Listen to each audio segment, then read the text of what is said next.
Mwongozo wa kujifunza Biblia. Hii ni Julai 19, siku ya Jumapili.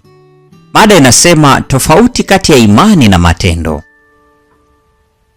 Katika historia yote ya Kikristo, wanateolojia, wachungaji na walei wamejifunza Agano Jipya ili kujua jinsi kanisa linavyopaswa kuonekana. Tunashangazwa kwa mfano katika kanisa la matendo, lakini tunasahau haraka kipengele kimoja muhimu. Watu wana matatizo.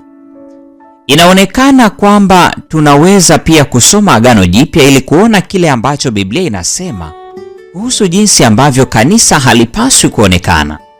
Nyaraka za Paulo kwa Wakorintho ni mahali pazuri pa kuanzia. Soma Wakorintho wa kwanza sura ile ya 5 ya kwanza hadi 13.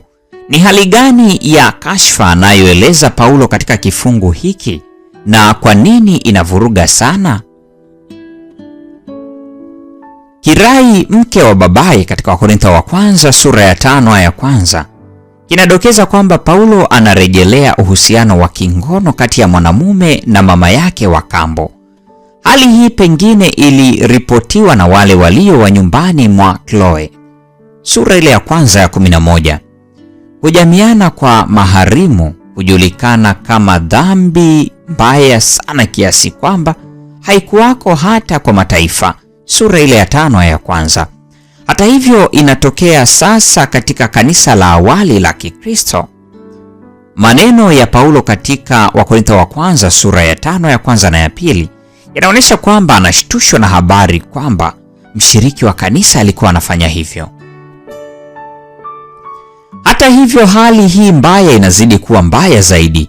Paulo anafadhaishwa zaidi anapotambua kwamba badala ya kusikitikia hali hiyo, Wakorintho walijionea fahari kwa kuchukuliana na dhambi kama hiyo. Sura ya 5 ya kwanza na ya pili. Hivyo anakusudia kumsahihisha si tu mtu huyo mwasherati, bali pia kanisa kwa sababu ya kuhitilafiana kwake kati ya imani na matendo. Kwa hakika Paulo anaweka wazi tena na tena kwamba mtazamo wa kanisa wa kumwendekeza mtu aliyejamiiana kwa maharimu ulihitaji kusahihishwa.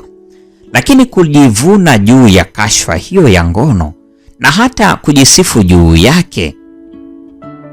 Wakorintho wa kwanza sura ya 5 ya pili na ya 6. Hili lilimshinda Paulo kustahimili. Watu hao walikuwa na shida gani?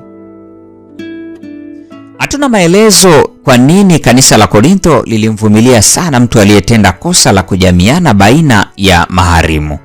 Huenda alikuwa mshiriki tajiri ambaye kanisa lilinufaika naye, au labda kwa sababu vitu vyote ni halali. Sura ile ya 6 ya 12. Hawakulichukulia kwa namna walivyopaswa kulichukulia, hatujui.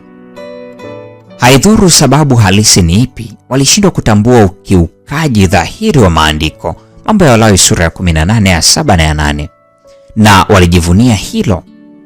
Ni mambo gani yanayoshutumiwa waziwazi katika maandiko ambayo sisi kama kanisa tuko katika hatari ya kuvumilia, yote kwa kile kinachodaiwa kuwa ni upendo na kukubalika?